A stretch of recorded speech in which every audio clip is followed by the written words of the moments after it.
మాటలు అనిపించుకునే అవకాశం వాళ్ళకి ఇవ్వడం మాకిష్టం లేదు.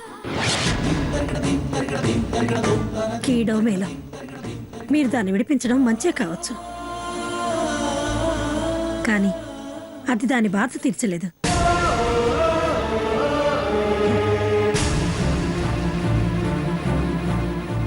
మీరిప్పుడు ఎందుకు వచ్చారో తెలుసుకోవచ్చా? అక్కడ నువ్వు చాలా కోపంగా ఉన్నావు. నా మాట వినిపించుకునే పరిస్థితుల్లో లేవు, అందుకే ఇక్కడికి వచ్చాను. నా నిర్ణయం అక్కడే చెప్పాను. కాస్త ఆవేశం తగ్గించుకుని ఆలోచించమంటున్నాను. రిక్వెస్ట్ చేస్తున్నాను.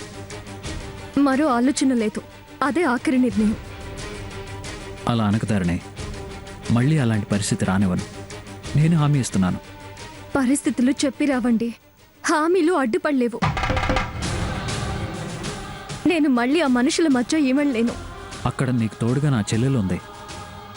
ఇద్దరం అమాయకులమే, పరిస్థితులను ఎదిరించే శక్తి లేని వాళ్ళం. భయపడుతున్నావా? పేదోళ్ళం, బాధలు భరించగలం కానీ నిందలు మోయలేము.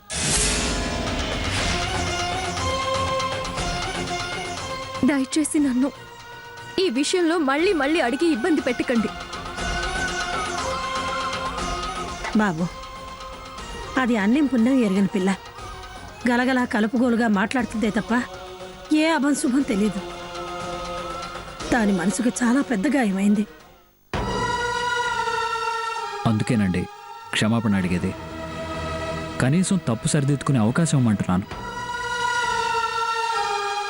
నిన్ను నిర్దోషిగా నేను నిరూపిస్తాను. రుజువులు సాక్ష్యాలు అవసరం లేవండి. నా మీద నాకు నమ్మకం ఉంది. నా మనస్సాక్షికి తప్ప నేను చేయని తప్పుకి నేనెవరికి భయపడను. అలా అయితే ధైర్యంగా రావచ్చు కదా.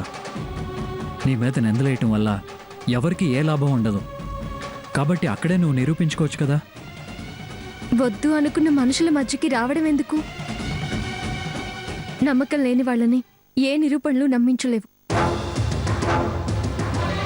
ఇంటి యజమానిగా, సొమ్ము సొంతదారుడిగా మీరు నమ్మారు, చాలు.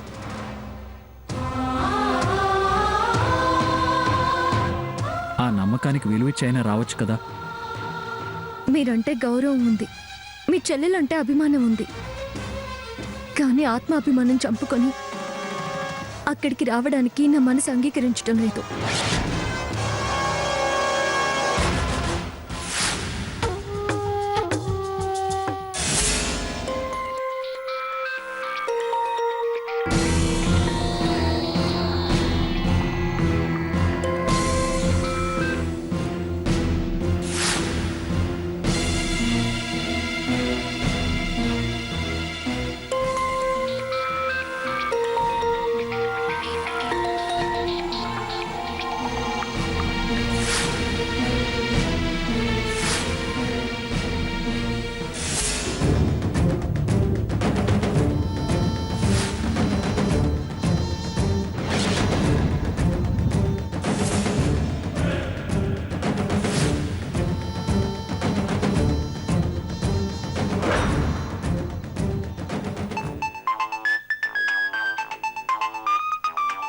ఏటేటి అమ్మగారు ఫోన్ చేస్తున్నారేంటి? మాట్లాడదాం. హలో, బావకు ఫోన్ చేస్తుంటే లిఫ్ట్ చేయట్లేదు. ఒకసారి బావకు ఫోన్ ఇవ్వు. ఇయటానికి బావగారు అదే బాబుగారండి. ఇక లేరండి. ధరణమ్మ గారింట్లో ధరణమ్మ గారితో మాట్లాడుతున్నారండి. నాను బయట కారు కాడున్నానండి. ఏయ్, అది పోలీస్ స్టేషన్ లో కదా ఉంది. బావా దానింటి దగ్గరుండి దాంతో మాట్లాడటం ఏంటి? అయితే తమరికి విషయం తెలీదా అండి?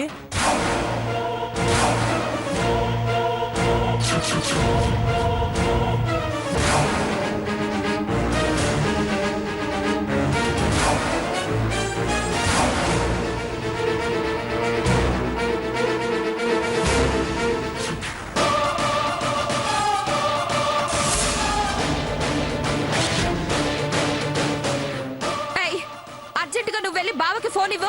నానా? మరి నేనా? చెప్పింది చెయ్యి, వెళ్ళు. అట్టగేనండి.